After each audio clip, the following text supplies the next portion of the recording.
Hello students and I welcome you all science सरल।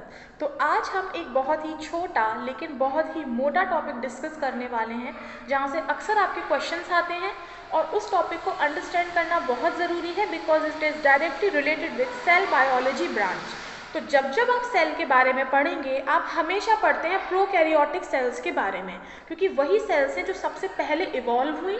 ठीक है, इवोल्यूशन में सबसे पहले बैक्टीरियाज इवॉल्व हुए थे और bacterias are the great example of prokaryotic cell organisation.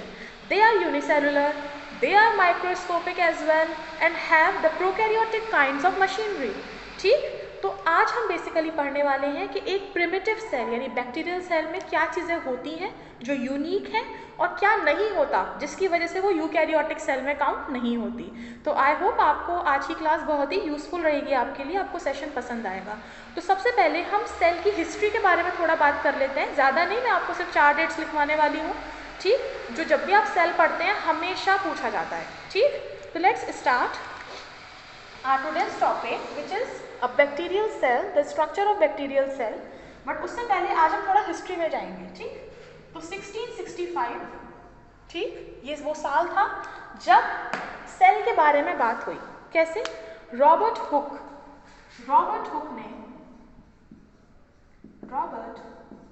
ने पहली डेड सेल देखी। I repeat, dead cell, not living cell. ठीक, डेड सेल देखी, उन्होंने डेड सेल देखी जिसको उन्होंने किस में ऑब्जर्व किया था? कॉर्क के अंदर, जो बॉटल के अंदर कॉर्क लगा हुआ होता है ना लकड़ी का, तो उन्होंने वहाँ पर कॉर्क सेल में देखा था इसमें। ठीक है, कॉर्क सेल। उन्होंने इसको बोला अ क्लोज्ड कंपार्टमेंट।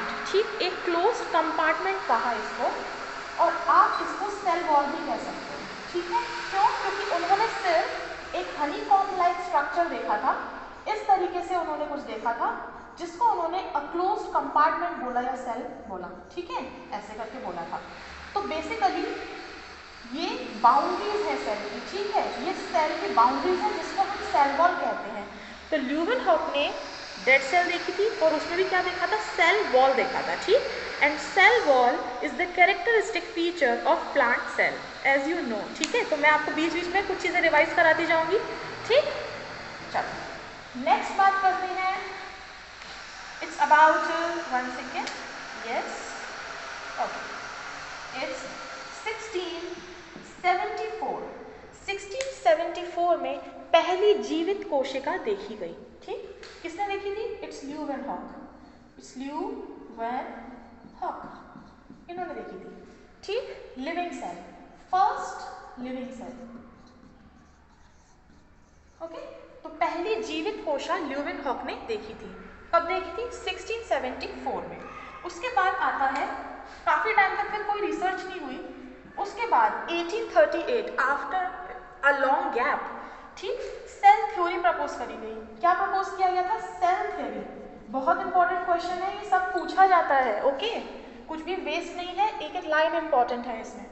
तो इसमें सबसे पहले किसने ढूंढा था? मतलब कुछ पॉइंट्स ऐड किए सेल के बारे में कि भाई कोशिका क्या है, इसके अंदर क्या क्या होता है, ये कैसे अपना अस्तित्व बनाए रखती है, ठीक, कैसे डिवीज़न इसके अंदर हो रहा है। तो वो कुछ प्राइमरी बातें, कुछ सेल के बारे में प्राइमरी बातें यहाँ डिस्कस करी थी श्लाइडेन एंड श्वान। ठीक, श्लाइडेन एंड श्वान, इन्होंने ये सेल थ्योरी प्रपोज करी। सेल थ्योरी में ही एक बहुत ही कंफ्यूजन वाला है सेल लाइनेज थ्योरी। ठीक है, नेक्स्ट मेरा पॉइंट यही रहेगा, cell lineage theory. Cell lineage theory ये किसने बताया था? सेल लाइनेज थ्योरी जो है उसे प्रपोज किया गया था 1855 में। 1855 में उसे प्रपोज किया गया था और प्रपोज करने वाले थे विर्चाउ। कौन थे? इट्स विर्चाउ। और इसके लिए एक बहुत ही अच्छा फ्रेज भी यूज किया जाता है, इट्स ओमेन्स सेलुला ई सेलुला। क्या बोला था उन्होंने? ओमेन्स सेलुला ई सेलुला is the phrasal word which used for cell lineage theory. It's ओमेन्स सेलुला ई सेलुला। अब इसका मतलब क्या है? देखिए, बायोलॉजी में और साइंस में हर बात का एक लॉजिक है, एक मतलब है। तो इस फ्रेज का मतलब क्या है? इस फ्रेज में ये बताया गया कि कोई भी सेल है, कोई भी सेल डिवाइड होकर दो डॉटर सेल्स बनाती है। ठीक, मतलब मातृ कोशा से ही पुत्री कोशाओं का जन्म होता है। तो ओमिन सेलुला ई सेलुला, पुरानी कोशा से, ओल्ड सेल से ही न्यू सेल बनती हैं, ये बोला गया था इस थ्योरी में। तो इसीलिए इसको बोला गया, देखिए सेल लाइनेज, ये बता रहा है किस तरीके से लाइनेज फॉलो हो रही है। पुरानी सेल्स ब्रेक होकर नई सेल्स बना रही हैं। तो आई होप ये छोटा सा चार्ट आपके बहुत काम आने वाला है। ठीक, बहुत पूछा जाता है इसमें से, तो इसलिए मैंने ये बता दिया। अब हम बात करेंगे बैक्टीरियल सेल के बारे में।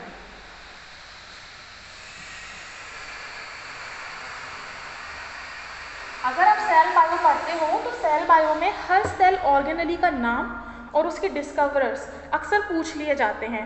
अगर मुझे टाइम मिला तो मैं आपके लिए चार्ट भी बनवा दूंगी इसका, बिल्कुल इसी तरीके से, जिसमें सेल ऑर्गेनलीज के बारे में बात होगी। बट पहले हम प्रोकैरियोटिक सेल पढ़ेंगे। ठीक, तो देखो सबसे पहले इसमें क्या करेंगे, हम इस तरह से एक सर्कल बनाएंगे और उसके बाद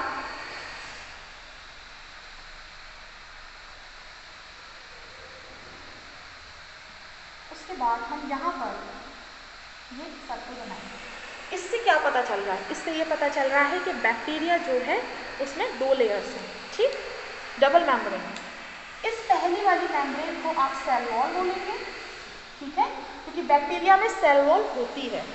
और उसके अलावा ये है आपकी प्लाज्मा मेम्ब्रेन। क्या है? प्लाज्मा मेम्ब्रेन या फिर सेल मेम्ब्रेन भी आप इसको कह सकते हैं, कोई दिक्कत नहीं है। ठीक, अब इसके ऊपर हमें किस तरह से लेयर बना रहे हैं,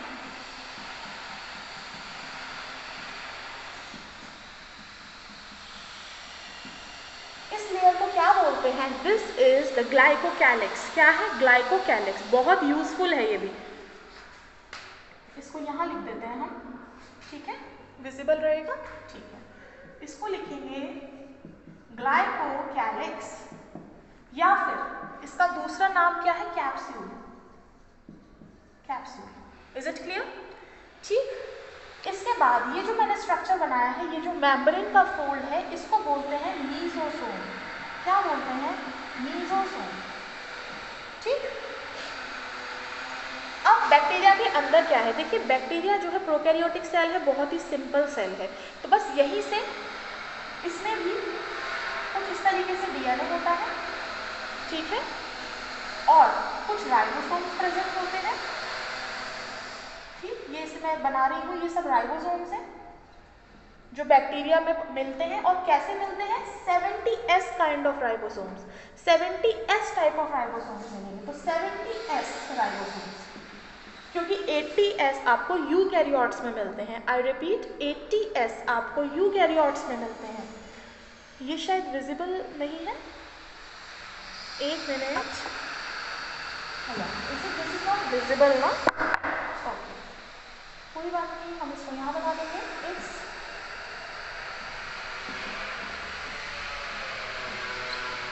ठीक है, 70 राइबोसोम्स मिलेंगे। और एक स्टार क्वेश्चन, बहुत इंपॉर्टेंट क्वेश्चन, अगर सेल में, बैक्टीरियल सेल में कुछ इस तरीके का स्ट्रक्चर आपको दिख रहा है। ठीक है, इस स्ट्रक्चर को बोलते हैं पॉलीसोम। क्या है? पॉलीसोम। Mesosome, polysome, ribosome. इसमें से राइबोसोम भी कौन से? 70S आपको बैक्टीरिया में मिलेंगे। ठीक है, और पॉलीसोम, मैं इस पर स्टार बना रही हूँ, पूछा जाता है पॉलीसोम कहाँ मिलता है। तो पॉलीसोम कुछ नहीं है, अगर बहुत सारे राइबोसोम एक स्ट्रिंग में बंधे हुए हैं या एक सीक्वेंस को फॉलो कर रहे हैं, तो ये एक माला जैसा बना लेते हैं। आपको दिख रहा है, माला जैसी स्ट्रक्चर बना लेते हैं, इसी को पॉलीसोम कहा गया है। ठीक है, मीसोसोम बैक्टीरिया में डीएनए के रेप्लिकेशन के लिए और रेस्पिरेशन के लिए जरूरी है। ठीक है, तो मैं यहाँ लिख रही हूँ इसको, रेस्पिरेशन के लिए मीसोसोम इज अ फोल्ड। ठीक है, ये मेम्ब्रेनस फोल्ड है जो बैक्टीरिया में मिलता है। ओके, उसके बाद ये जो मैंने बनाया, ये है इसका डीएनए। इसे सर्कुलर डीएनए हम कह रहे हैं, क्योंकि बैक्टीरिया में कोई भी प्रॉपर हिस्टोन नहीं मिलता, क्रोमोसोम नहीं मिलता, क्योंकि प्रिमिटिव है ना। तो इसको हम न्यूक्लियोइड बोल देते हैं। क्या है? It's nucleoid. पूरी तरीके से विकसित नहीं है न्यूक्लियस, कोई न्यूक्लियर मेम्ब्रेन नहीं है, कोई सेल ऑर्गेनली नहीं है, इसीलिए ये प्रिमिटिव है।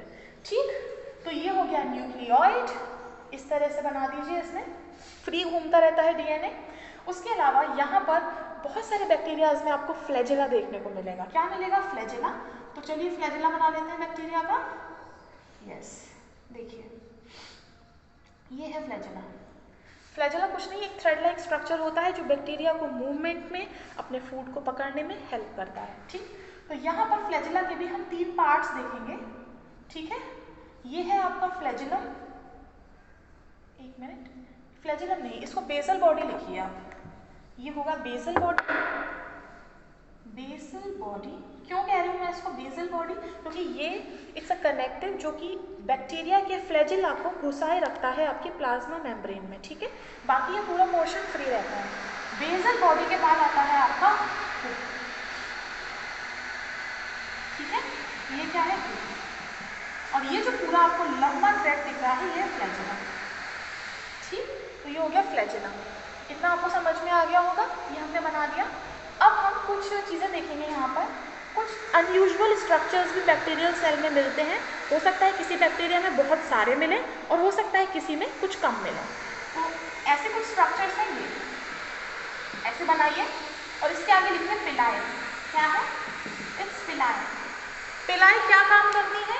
ये रिप्रोडक्शन में हेल्प करती है। ठीक है, रिप्रोडक्शन में कॉन्जुगेशन के टाइम पे हेल्प करती है। भाई बैक्टीरिया में कोई सेक्सुअल रिप्रोडक्शन तो होता नहीं है। ठीक, तो जब कॉन्जुगेशन हो रहा होता है बैक्टीरिया में, it's a kind of reproduction which present in bacteria. तो जब कॉन्जुगेटेड ट्यूब बन रही होती है दो बैक्टीरियाज की बॉडी के बीच में फॉर जेनेटिक मटेरियल एक्सचेंज, तब पिलाइस काम आते हैं। ठीक है, तो ये रिप्रोडक्शन में हेल्प कर रहे हैं, ये आपको मूवमेंट में हेल्प कर रहा है फ्लैजेला।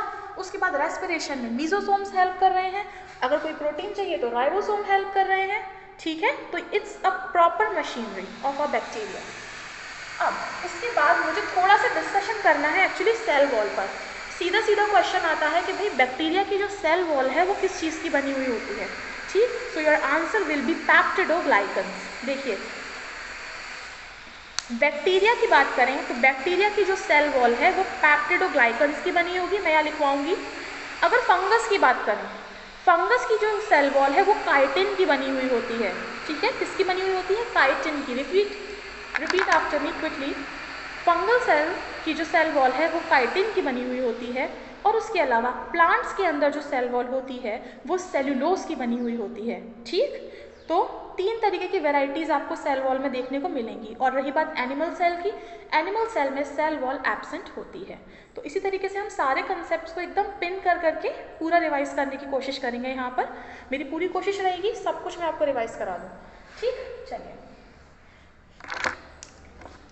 तो अब मैं इसको थोड़ा सा हटाऊंगी क्योंकि मुझे सेल वॉल के बारे में डिस्कस करना है। तो it's basically made up of peptidoglycans. क्या है? पैप्टिडोग्लाइकन्स। आप इसको ऐसे ही नोट करेंगे। ठीक है, पैप्टिडोग्लाइकन्स होता क्या है? इट्स हेटेरोपॉलीसैकेराइड। तो basically it's a sugar. Saccharide बोल दिया तो कार्बोहाइड्रेट है। ठीक, तो ये क्या है? इट्स हेटेरोपॉलीसैकेराइड। सैकेराइड, 1 सेकेंड, स्पेलिंग इसका यस सैकेराइड है। ठीक, इट्स अ कॉम्प्लेक्स वन क्योंकि साफ साफ बता रहा है हेटेरो है, पॉली है, मतलब बहुत सारे कॉम्प्लेक्सेस और मोनोमर्स इसमें मिले हुए होंगे। ठीक, अब दिक्कत क्या है? इसमें हमें पढ़ना है नाग और नाग। ठीक है, नाग का मतलब है एन एसिटाइल ग्लूकोसामिन और नाम का मतलब है एन एसिटाइल म्यूरामिक एसिड।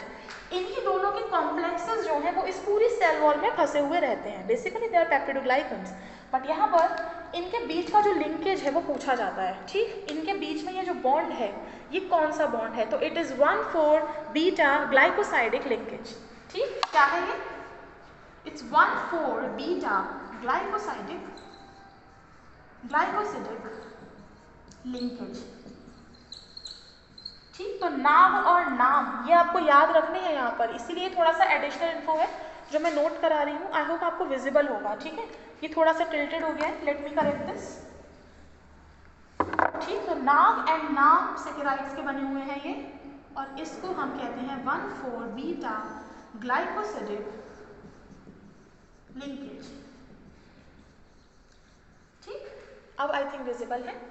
ठीक, तो इसको क्या बोलते हैं, एन एसिटाइल ग्लूकोसैमिन। मैं इसको पूरा फुल फॉर्म नहीं लिख रही हूँ यहाँ पर, आप नाम से याद रख सकते हैं, but this is muramic acid and this is आपका ग्लूकोसैमिन। ठीक, चलिए इस लिंकेज के बारे में कुछ एडिशनल पॉइंट्स मैं आपको ज़रूर बताना चाहूँगी।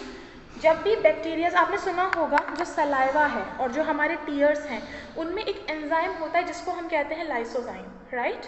तो लाइसोजाइम क्या करता है, बैक्टीरियाज को किल करने का काम करता है, इसीलिए वो हमारे माउथ कैविटी में है, इसीलिए वो हमारे टीयर्स में है, ताकि बैक्टीरियाज को किल कर पाए, माउथ की धुलाई हो जाए, आँखों की धुलाई हो जाए। ठीक, तो बेसिकली लाइसोजाइम जो एंजाइम है, लाइसोजाइम एंजाइम, ठीक, ये इस लिंकेज को ब्रेक करने का काम करता है, इसीलिए this enzyme is a threat for bacterial cell.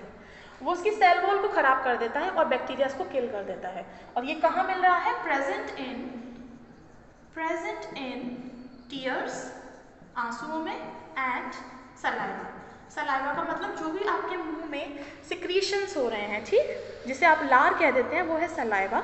ठीक, सलाइवा और टीयर्स में आपको लाइसोजाइम मिल रहा है, इट्स एन एंजाइम जो कि मैन और नाम इनके बीच की लिंकेज को ब्रेक करता है, इसी वजह से ये बैक्टीरियाज को किल करने में बहुत ही हेल्पफुल है। इतना होने के बाद अब मैं आपको स्टेनिंग के बारे में और बता देती हूँ। देखिए कंप्लीट हो चुका है हमारा structure, that's all, it's all about bacteria. But यहाँ पर एक चीज़ और है जो ऐड करना चाहूँगी, इट्स अबाउट ग्लाइकोकैलिक्स। ठीक, ग्लाइकोकैलिक्स के बारे में हमें थोड़ा सा और पढ़ना है डिटेल में। ठीक, फटाफट से देख लेंगे यहीं पर। ग्लाइकोकैलिक्स जो है वो कैप्सूल है, हमें पता है, आपने सुना होगा gram positive and gram negative bacteria. What is it, ये क्या स्टेन्स हैं, हम इसी के बारे में बात करेंगे। देखिए ग्लाइकोकैलिक्स जिन बैक्टीरियाज में मोटा होगा उनको हम बोलेंगे ग्राम पॉजिटिव। इसको ऐसे लिख लीजिए, देखिए अगर थिक है ग्लाइकोकैलिक्स या कैप्सूल किसी में थिक है या मोटा है तो वो बैक्टीरिया क्या करेगा भाई, ग्राम स्टेनिंग ले लेगा, स्टेन उसकी कैप्सूल के अंदर ट्रैप हो जाएगी डाई, तो वो स्टेन दे देगा, राइट। तो इसको बोलेंगे ग्राम पॉजिटिव। ठीक, और अगर थिन है, यही ग्लाइकोकैलिक्स की लेयर किसी बैक्टीरिया में बहुत ही पतली है, तो पतली लेयर में डाई आराम से बैठ नहीं पाती है, तो स्टेन नहीं दे पाएगी, यानी हम उनको ग्राम स्टेनिंग से स्टेन नहीं कर सकते। ठीक, तो यहाँ पर लिखिए ग्राम नेगेटिव। तो इस लेयर का थिन होना और थिक होने से बैक्टीरियाज में भी ग्राम पॉजिटिव और ग्राम नेगेटिव कैटेगरी बनाई गई है। ग्राम पॉजिटिव बैक्टीरियाज और ग्राम नेगेटिव, ग्राम इनका हम लिख सकते हैं एग्जाम्पल। देखिए ग्राम नेगेटिव है राइजोबियम, ठीक है, बहुत सुना होगा, नाइट्रोजन फिक्सेशन का बैक्टीरिया है। उसके अलावा ग्राम पॉजिटिव जो है वो है आपका lactobacillus. Again it's a boon for dairy industries. ठीक, तो लैक्टोबैसिलस नाम सुना होगा इसका, लैक्टोबैसिलस ये बैक्टीरिया है जो ग्राम स्टेनिंग लेता है और ये नहीं लेता। और भी कई सारे एग्जाम्पल हैं, मैंने सबसे सिर्फ कॉमन एग्जाम्पल्स लिए हैं, तो आप इसको अच्छे से पढ़िए, बहुत ही इंपॉर्टेंट है। ये पूरा प्रोकैरियोटिक सेल यानी बैक्टीरिया का स्ट्रक्चर है। कोई भी डाउट होता है तो आप मुझसे प्लीज़ कमेंट सेक्शन में ज़रूर पूछिएगा, मैं कोशिश करूँगी कि आपके डाउट्स को मैं सॉल्व कर पाऊँ। एंड थैंक यू, और बने रहिए आप साइंस सरल के साथ। आई होप आपको वीडियो पसंद आया होगा।